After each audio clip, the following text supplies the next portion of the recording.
How to pair Wonderboom to Bluetooth speaker. In today's video, I'm going to show you how to pair your Wonderboom to Bluetooth speaker with your phone or tablet. It's super simple, so let's dive right in.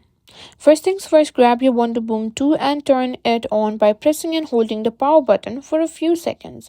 You'll see the speaker's LED light blink, letting you know it's powered up and ready to pair. Once it's on, the Wonderboom 2 will automatically go into pairing mode if it's not already connected to another device. You'll see the Bluetooth light blinking blue. This means it's searching for devices to connect.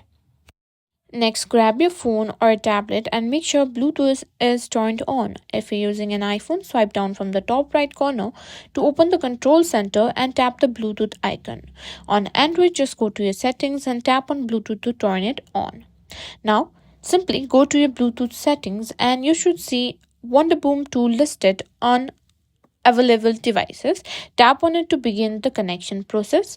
Once you tap on Wonderboom 2, your phone will automatically pair with the speaker and you'll see a solid light blue on the speaker indicating that the connection is successful.